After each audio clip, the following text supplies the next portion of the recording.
An open door could be a life or death safety issue for your dog. Here are the steps to teach them never to rush out.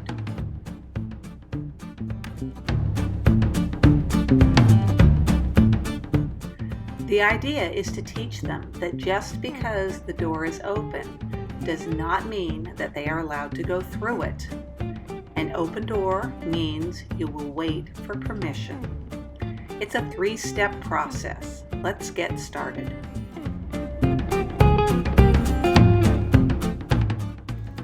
The first step is to have your dog calmly approach the door while on leash. Practice opening the door, but not going through it, and then close the door again. Once you've practiced that several times, you'll be able to then approach the door, ask your dog to sit and pause, and then release them to go through the door with you. Once you've mastered going out the door, you'll of course need to practice calmly coming back in the door as well. Repeat and repeat until you've both got these skills down.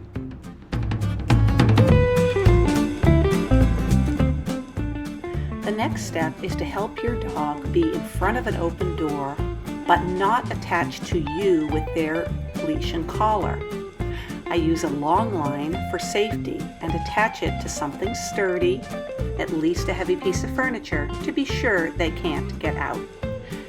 Next, you want to safely attach your dog to the long line so they have freedom of movement and have to learn that they are making a decision not to bolt out the door is the correct behavior. So, open the door, walk through the door yourself, do not invite them, walk back in the door, close it, and repeat.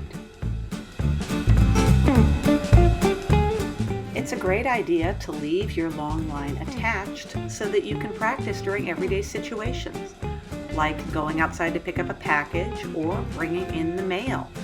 It's these little moments in our day-to-day lives when our dogs most often surprise us by bolting through the door. And this is real-life dog training.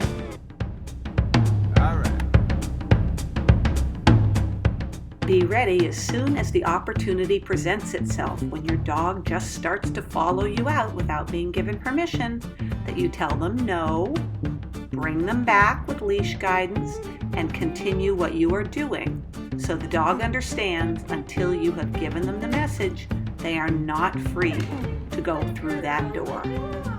Make sure to praise them when they're doing as you ask them. The final component of this is to give them the message when they can come through the door. You can use the long line as a leash that you're holding, walk them through the door, give them praise, tell them to come back in following your lead, and give them more praise. In and out, and waiting until given permission that will really solidify this lesson. You'll notice at this point that although I'm not leading the dog with the leash because she's listening to me, she is still secured with a long line because we are still practicing stage 2 of this lesson.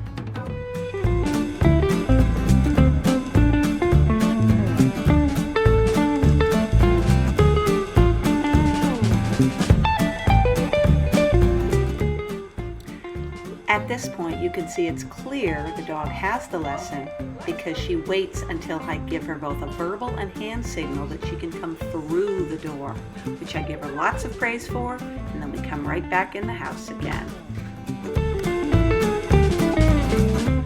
The final part of the lesson is arguably the most important if you want your dog to be reliable. You cannot skip the proofing phase. Sadly, many people don't want to correct their dogs. They don't give them the opportunity to know right from wrong. A pet corrector is a very good choice.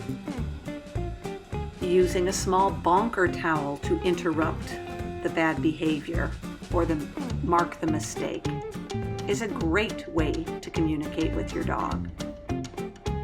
No matter what way you decide to correct your dog, it must be meaningful to them in order to change the behavior that you are trying to stop. Only then will you really have a truly reliable and safe dog.